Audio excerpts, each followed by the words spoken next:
મોટાભાગની સ્ત્રીઓને તેમના મહિનાના એ દિવસોથી નફરત હોય છે જે પીરિયડના દિવસો હોય છે, એટલે કે માસિક સ્ત્રાવ દરમિયાન ઘણી બધી ફિમેલ્સને દુખાવો થાય છે.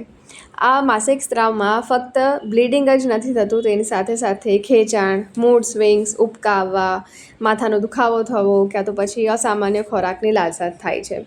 માસિક સ્ત્રાવ દરમિયાન થતી ખેંચાણ ઘણીવાર પેટના નીચેના ભાગમાં ધબકારા મારતી પીડા હોય છે, ક્યાં તો પછી ખેંચાણના દુખાવા તરીકે તમને સતાવી શકે છે. સ્ત્રીઓને માસિક ચક્ર પહેલાં એટલે કે પીરિયડ પહેલાં ક્યાં તો પછી પીરિયડ દરમિયાન તમને આ પીડા અનુભવવી પડે છે. કેટલીક સ્ત્રીઓને એકદમ હળવો દુખાવો થાય છે જે સરળતાથી અવગણી શકાય છે. બીજી બાજુ અન્ય સ્ત્રીઓને ગંભીર પીડા અનુભવવી પડે છે જે તેમના રોજિંદા પ્રવૃત્તિઓમાં પણ દાખલ કરી શકે છે. માસિક ખેંચાણ સામાન્ય હોય છે, પરંતુ કેટલાક કિસ્સાઓમાં કેટલીક અંતર્ગત સ્વાસ્થ્ય સ્થિતિ પણ ગંભીર પીડા પેદા કરી શકે છે. જો આપણે તેના સારવારની વાત કરીએ તો પેન કિલર્સ લેવા સિવાય એવા ઘણા બધા ઉપાયો છે જે માસિક ખેંચાણને એટલે કે પીરિયડ ક્રેમ્પ્સને કુદરતી રીતે શાંત કરી શકે છે. સૌથી સામાન્ય અને અસરકારક પ્રવૃત્તિઓમાંની એક છે ગરમ શેક લેવો.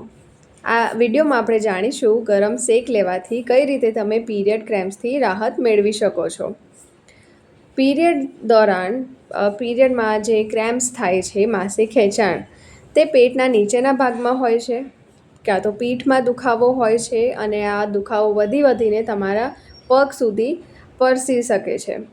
મોટાભાગના કિસ્સાઓમાં પેલ્વિક પેથોલોજી નથી હોતી, એટલે કે અંદરથી કંઈ ખોટ નથી હોતી. આ બહુ જ એક સામાન્ય વસ્તુ છે, પણ દુખાવાની સાથે સાથે તમને માથામાં દુખાવો વધી શકે છે, ઉબકા આવવા, ઉલટી આવવા, ક્યાં તો પછી પરસેવો છૂટવો, આ બધી વસ્તુઓ સામેલ થઈ શકે છે. આ બધી સમસ્યાઓ તમને થઈ શકે છે પીરિયડ ક્રેમ્પ્સ દોરાન. આ વસ્તુ તે સ્ત્રીઓમાં જોવા મળે છે જે પ્રજનન વયની જૂથની સ્ત્રીઓ હોય છે, એટલે કે જે રિપ્રોડક્ટિવ એજ ગ્રુપની ફિમેલ્સ છે. જો આપણે તેના કારણો વિશે વાત કરીએ તો તેના કારણોમાં પેલ્વિક કન્જેસ્શન અને વોટર રિટેન્શન એટલે કે પાણીની જાળવણીને કારણે માસિક ખેંચાણ થાય છે, જે નસોને સંકોચિત કરી નાખે છે અને મસલ્સમાં ખેંચાણનું કારણ બની જાય છે. જો આપણે તેની સારવારની વાત કરીએ એટલે કે ગરમ શેક લેવાની વાત કરીએ તો જે ગરમાહટ ગરમ શેકથી આપે છે, એટલે કે હીટિંગ પેડની મદદ લઈ શકો છો તમે, ગરમ ટુવાલનો ઉપયોગ કરી શકો છો, ક્યાં તો પછી ગરમ પાણીની બેગ આ વોટર રિટેન્શન અને કન્જેસ્ટનને મુક્ત કરે છે. તે સ્નાયુઓના ખેંચાણને પણ દૂર કરવામાં મદદ કરી શકે છે. હીટ થેરેપી એટલે કે ગરમ શેક સૂજનને કમ કરી શકે છે, સોજો કમ કરે છે અને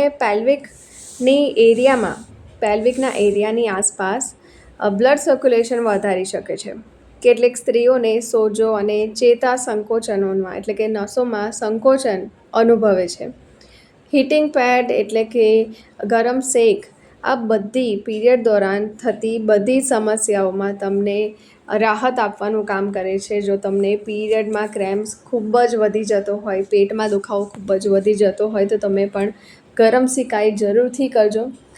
તમારા મસલ્સને શાંત કરશે, તમારા બ્લડ સર્ક્યુલેશન વધારશે તે એરિયામાં અને તમને પેટના દુખાવાથી થોડા જ સમયમાં એકદમ રાહત મળી જશે. તો એટલે તમે પણ આ ટ્રીક ટ્રાય કરજો. અને આ તમને વિડીયો પસંદ આવ્યો હોય તો આ વિડીયોને જરૂરથી તમારા ગ્રુપ્સમાં શેર કરજો, ફિમેલ્સ ફ્રેન્ડ સાથે, અને મારી ચેનલ સાથે જરૂરથી જોડાઈ રહેજો.